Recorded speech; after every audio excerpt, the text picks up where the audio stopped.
Hey, this is a tutorial for no-hitting Radahn, and it was requested in the comments of my no-hit Radahn video. This is my first time doing a tutorial, so I apologize if it's a little scuffed. In this video, I'm going to show you how I no-hit Radahn.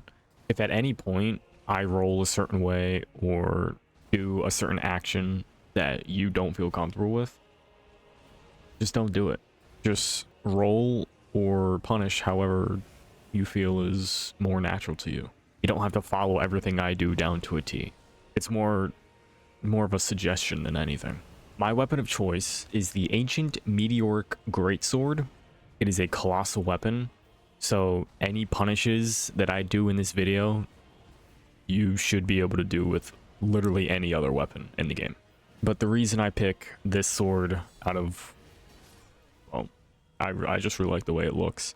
Its rolling counter is a poke, and its heavy attack is also a poke. I think the Zweihander is also the same, but I'm not sure. Alright, well, let's start off with the movesets in his first phase, and what attacks we can punish, and what attacks we cannot. So the attack that he seems to open up with the most is his spinning gravity slam that you see in the video right now. And how I dodge this is I like to use the Fine Crucible Feather Talisman. You can use that or the Talisman of all Crucibles, but if you're just trying to beat him, then use the Fine Crucible Feather Talisman, because although you do take increased damage, it's only by 15%. Meanwhile, the Talisman of all Crucibles increases your damage by 45%. But if you're not getting hit, then it really doesn't matter. Just use either or. So we're going to take a look at that attack again in normal speed, and then I'm going to show it to you slowed down a little bit. The reason I backstep it is it's the only way to safely get a fully charged heavy off. If you can't get the timing for backstepping it down, then I mean you could just roll into it and do a rolling light attack. But there's not really more to say about this attack. The next move is probably the move that is going to hit you the most, and it is his double slash. Now, I know that there is a way that you can roll it if you're hugging his left side, but for me, I cannot stand fighting him that way. I like to use, once again, Fine Crucible Feather Talisman.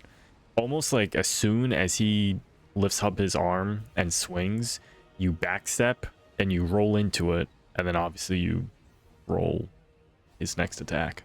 The preferred way that I like to do it is use the Deflecting Hard tier. You basically parry his first attack, roll his second one, and you can roll his third attack and do a rolling light attack, or you can be ballsy and deflect the third attack and get a guard counter. Guard counters do a lot of poise damage, but that's very fucking risky for a no-hit. And in the second phase, it seems like you really can't get away with it because it just consumes a lot of well, for me, with how much rolling you have to do in the second phase, it seems like whenever I did it, I would be caught with no stamina. The thing about the Deflecting Hard tier, though, is that it only lasts for 5 minutes. So if your fight is lasting longer than 5 minutes, then you might want to just get used to backstepping. You can backstep it in the second phase. Every time I do it, I feel like I get hit. Maybe I'm just doing it too late. I have seen someone do it, though. The next attack is his stab into a bloody slash explosion.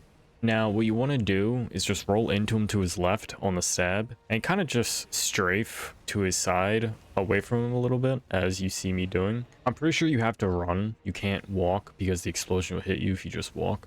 The reason I like to back up a little bit is because in his second phase, if you're too close, the hair kind of gets in the way and it's hard to see what he's doing. So I just like to back up so I can clearly see what attack he's going to do next. The next move is his Rock Sling. Pretty simple. When you see that he brings both of his swords up in the air and they have gravity magic all around him, just back up a little bit so you don't get hit by the impact of him slamming into the ground, and roll into it as soon as he's about to bring his swords up. Just jump right or left before the rocks hit you. The next move that he can do is his Gravity Suck, which all you want to do is just dodge it. But in a case, if you are too close to him when he does that, then he will follow up with a Gravity Vortex type attack. And what you want to do is, I'm pretty sure you actually do want to jump, like right when he's about to slam. I'm pretty sure if you don't jump, you will get hit. He can actually follow up that suck attack if you're close enough with 2 different attacks. the gravity vortex that I just told you about, and this interesting up slash into a down slash.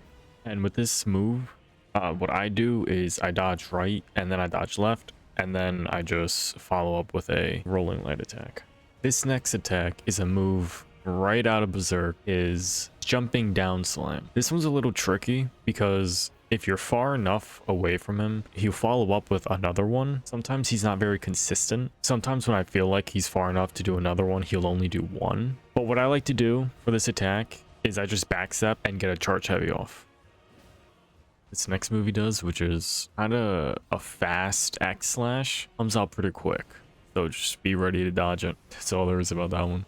So these next few segments are going to be combos instead of just singular moves. And this combo that I'm about to show you is kind of the bread and butter of this fight. The combo that you want him to be doing all the time. And this is his stomp into an overhead and a double slash that eventually leads into a really big slam, which causes debris to fly up. But as long as you're behind him, you don't have to worry about getting hit by that at all. How you want to dodge this is you dodge into the stomp, dodge left on the overhead slam, and you just dodge right the two slash attacks, and dodge into him and the left kind of past him so that you're already kind of behind him. So all you got to do is just walk to the left a little and then charge heavy. Once you're behind him, you have to be a little careful because he can either do two things. He can dash away and do his jumping slam. He can dash away and do his gravity suck, or he can dash away and do his spinning gravity slam.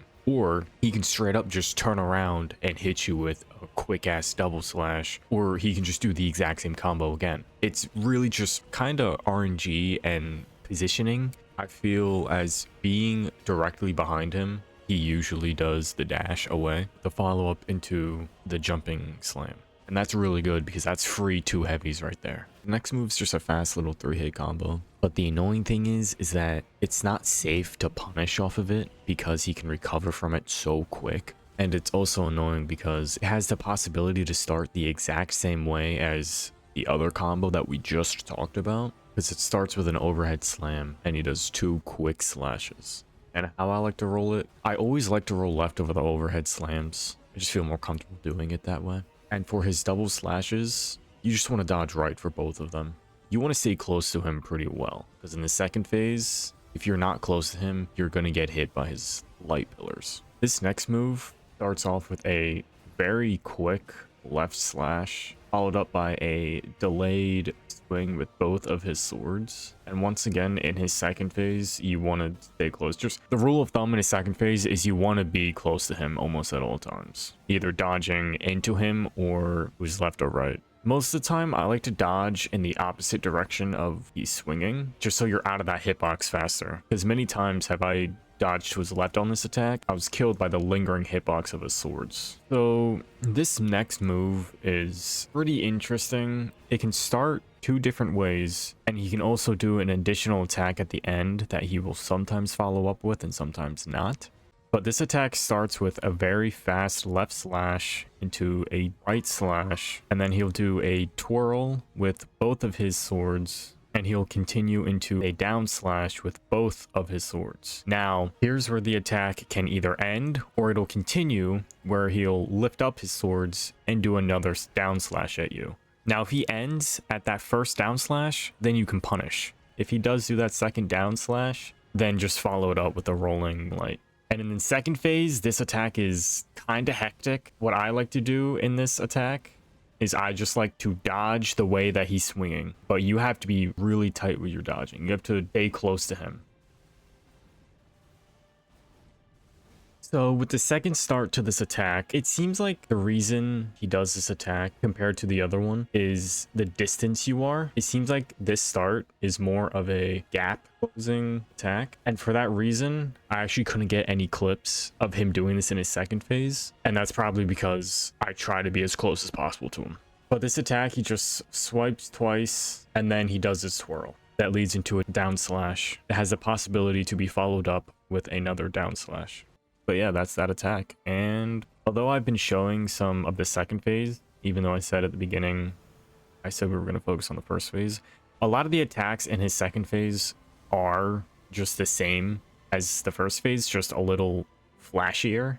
How I dodge most of the attacks in the first phase can be dodged the exact same way in the second phase. However, there are some attacks in his second phase that differ, and let's get right into that. So let's start off with the attack that he's probably going to open the second phase up with the most, and it's going to be this giant holy AoE that you need to start running almost as soon as he starts to spawn it, because if you hesitate even a little bit, it will hit you.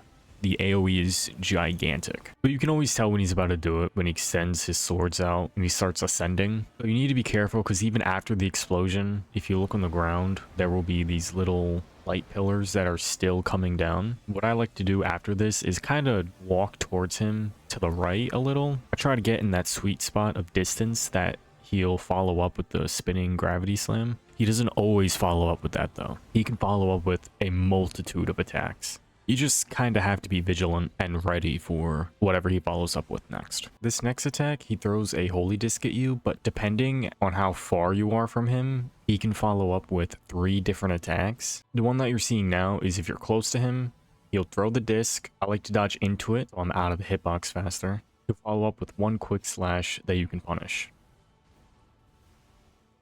Another attack that he can follow up with is his spectral dash that he sends almost like an astral projection towards you, and then he lunges himself towards you. I like to dodge into him to the left, because if you look closely, the beams spawn very close to his right. I just find it much safer to dodge that way. And the other attack that he can follow up with is his astral projecting down slams. Now, he doesn't only do these attacks after the disc. He can do these attacks whenever during the fight. However, it seems he does his holy astral projection attacks more when you are far away from him. But with the disc move out of the way, let's talk about this slam. This slam seems like it happens when you are far to medium range. He always lands on the 4th slam. The tricky thing about this is that he can follow this up with 3 different combos. So you kind of got to be on your toes and be ready. So the first combo he can do after landing is the combo that we've seen before. It is the 2 quick slashes, and it's probably the easiest one to dodge because it's so short. The second combo that he can follow up with is that twirl combo that he does that can have the possibility to follow up with an additional down slash. Out of the 3 combos, this is probably the one you're going to get hit with the most. But the same way in the first phase, I just like to dodge the opposite way that he's swinging. And if he does that first overhead and he doesn't follow up, then you can just punish with a light attack. But if he does do that follow up, then you just dodge it, and then you can punish with a light attack. His third combo that he can follow up with, I've actually only seen it 3 times of all my times fighting him. I actually don't have any clips of this, but it is the same combo that follows the stomp that leads into a giant circle of light pillars that shoot outwards when he lifts his sword up from the ground. And how I like to dodge this attack, I like to roll to his side. So once again, I'm always in front of him so I can see what attack he's going to follow up with next. But you can just punish this with a charged heavy. The next move you gotta look out for is the move where he charges up and he sends a couple clones after you, and then he follows up with himself. I've never had him do this attack while I was far away, and as long as you're close to him when he does this, just walk into him, and that's all you have to do. You don't have to dodge, you don't have to do anything. If you're a little bit farther away, then dodge the first clone to get to him, but as long as you're just right under him, you're perfectly fine. You won't get hit by this attack. With this next move, it's a grab attack, and it's very simple. Just dodge back when he's about to grab you and follow it up with a light. With this next move, the same rules apply, where if you're far, he'll do it twice, but if you're close, he'll only do it once. But how it differs from the first phase is you can't backstep it. If you backstep it, you'll get hit by the light pillars. So instead, I like to dodge left into him and just immediately go into a rolling light. I find that when I dodge to his right, I get hit by the light pillars a lot. I find dodging to his left very consistent. The next move is the rock sling that he can do in his second phase. As I said in the first phase, back up a little bit and roll into it still applies. But instead, this time, you want to run back as far as possible. And right when the meteors are about to hit you, jump right and just keep running right. Now, this is different from the other clone down slams. In the other one, he comes down on the 4th slam. The clone down slam that he does always after the rock sling will always be 5. And with this, what I do is I dodge into him to the right, and right as he's about to lift his swords out of the ground, I dodge in front of him, and you punish with a charged heavy. With this giant disc blast that he does, just dodge into it. So this next move is kind of like his big combo in his second phase. And this attack might seem scary at first, but it's actually surprisingly easy to dodge. And with this whole combo, you just want to dodge left. You can tell when he's about to do it. When he lifts both of his swords up in the air and they start glowing with holy magic, he's going to come down with the left slash first, followed by a pretty quick right slash. After that second right slash, he's going to swing twice. It looks like you need to roll twice, but you only need to roll once. And then he's going to do a jumping uppercut that you also want to roll. And right before he lands, he's going to do like an X slam that explodes into outward moving light pillars. But with that down slam, you want to dodge into him and then just follow up with the charged heavy. And this next attack isn't really an attack. It's more of his 25% health marker. And what he'll do, just like the original base game Radahn, he'll fly up into the air. And I don't know how to tell which way he will start coming from. I've had him come down from the opposite way that he's looking, from the same way that he's looking. All I do is just run from one side of the arena to the complete other.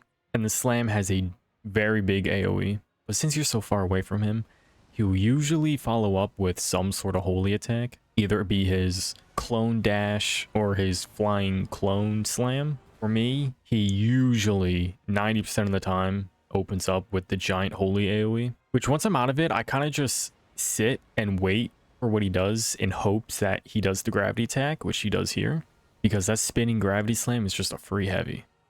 And yeah, that's all of his attacks in the first phase and second phase. I've stated at the beginning of the video that this is my first time making a tutorial, and I can be pretty bad at trying to explain things. So I apologize if I explained some things in a way that you don't understand. I try to be as clear and as direct as if to what I do as much as possible.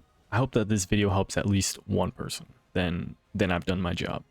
And please leave your feedback in the comments on how you think this video is, because I'm genuinely curious. But please consider liking and subscribing. It means and helps a lot. And yeah, thank you for watching. I hope that your endeavor to beating / no-hitting Radahn is fruitful.